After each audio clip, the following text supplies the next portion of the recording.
Good morning. Today, I'm kind of excited because I think this might be the seat. We're gonna get this started. We're not gonna be able to finish it today because we're waiting on materials. One of the things I used to do is prototype, design, develop different seats and parts and stuff for other manufacturers. This bike here was a local custom bike that we did for a guy almost 20 years ago. One of our customers had just purchased this bike and he's redoing it, and he wants to be a little more comfortable, plus a couple modifications to the pan. I remember this one was supposed to go underneath the tank, but after 20 years, the tip looked like it had some damage. I'm curious, I think this might have been one of the seats that we were R&D'ing a gel for another company. One of the things we did years ago is we go through, people would come up with a different product that they want for the motorcycle seat industry, and they would say, okay, I think this is gonna be the new super comfortable whatever, and they would send it to us, and then we try it out, give them a feedback of if it worked, if it didn't work, and pros and cons and all that. So I'm gonna have you right here with me. We're gonna tear it apart to see if this is one of the seats. This is part of our vlog today, so I gotta do some other stuff. We have to pop out some pans for our FLH seats, plus make some new pans and just really get a lot of stuff done. So let's tear this apart and see what we got.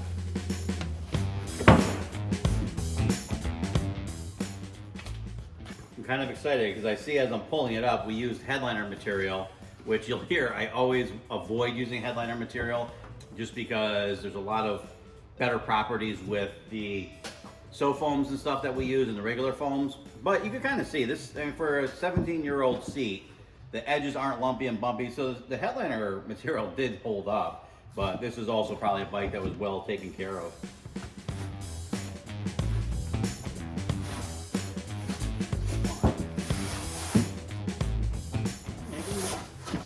Back when we were using this gray foam, which actually I might start using again. I'm glad we had this gray foam we used to use.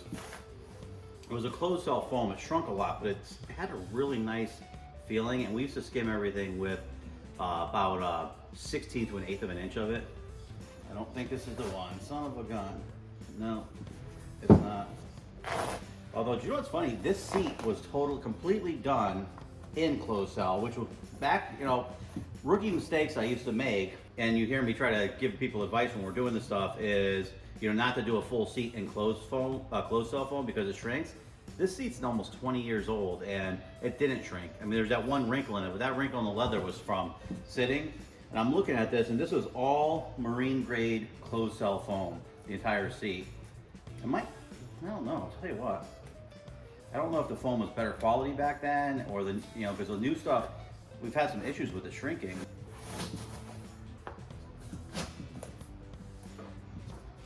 No, this wasn't it. I was hoping, so there was this one company, I can't say their names. Actually, I don't know if they even made it yet, or are still in business. It's kind of funny because they gave us a product they wanted us to R&D, specifically for motorcycle seats. And I had to give them kind of a bad review.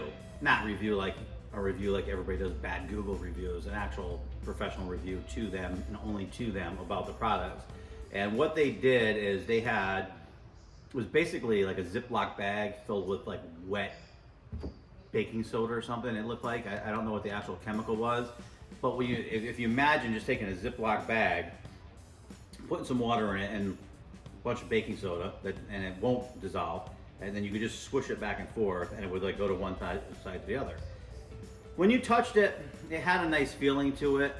The only problem is it did get hot, it did get cold, which is bad, especially bad for glues and things like that. And also, what people don't realize is when you're sitting on this, a lot of times you want your gel, if you're putting orthopedic gel in, up here a little bit, so it kind of cradles your butt cheeks.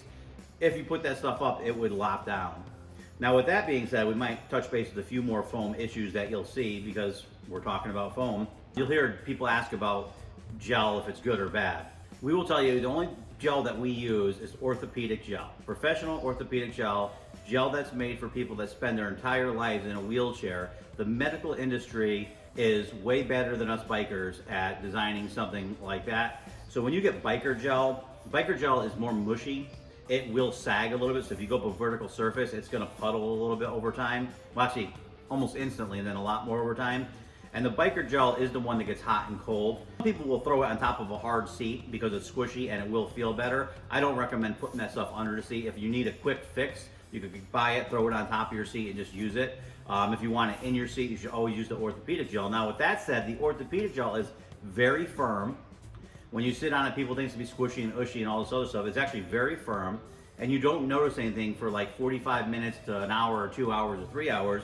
And all it really does is it absorbs the road vibration. I personally used to hate gel like 20 years ago when it first were starting to use it. I'm like, this is a waste, until I actually had it on my sewing machine chair, and I realized, wow, after 8 hours of sitting there sewing, my butt didn't hurt. I didn't feel that hard thing through it. So for me, the orthopedic gel works over a longer period of time, not a quick, like I'm gonna sit on now my bike's more comfortable. Also, one thing you'll hear us say all the time is, if your seat's comfortable, don't think you're gonna put gel in it and make it more comfortable. If you don't have a problem, don't try to change it, because you will make it worse.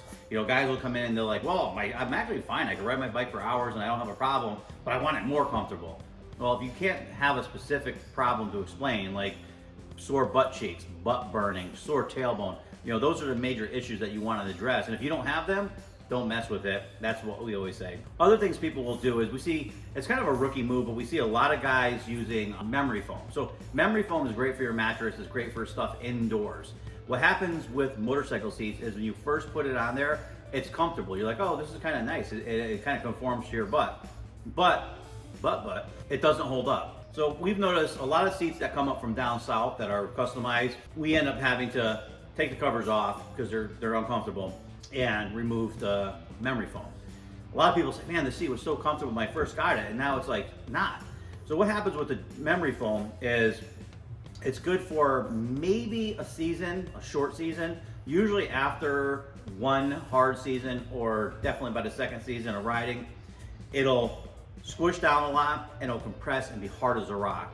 It's not made for a lot of sun. So maybe if you have a show bike that doesn't really get ridden a lot, and you keep it in shaded areas, away from sun and the elements, it will hold up better. But let's be honest, the only reason you're putting it on there is because you want to ride your bike. So we definitely do not put memory foam on it. Something that one of the guys that we used to design some seats for years ago had said is, he won't use gel because you want a good grade foam sculpted to your body. And he's 100% right. The only time we use gel, orthopedic gel, is if someone says, hey, I want my seat exactly the way it is, I don't want to change the shape of it, and I don't want to change the cover. So that doesn't leave us a lot of options, because you have to keep everything the same but change it. And if they say I have butt burning or sore cheekbones, then I'll definitely say, okay, we could do that for you with an orthopedic gel.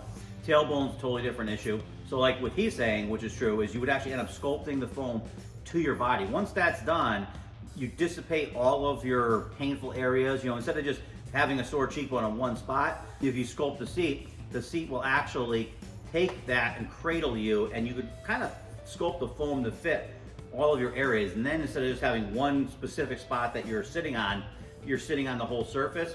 When you get little seats like this, you're not going to really be able to cradle and do any shapes, because if you think about it, you got 8 inches there, 10 inches there, your butt's bigger than that. Anyways, I was hoping this was one of those original seats I could show you, but I can't, because it's not. It's kind of a good example, because this was 100% closed cell foam seat, and it's been on a bike for almost 20 years, and it looked pretty good. Now we're gonna make it look better and feel better. Okay, so hopefully, if this video ran over too long, I'll have to check and see it. We might not do everything we want to do today, but if it didn't, we're gonna run over and pop some pans out and start making some more seats.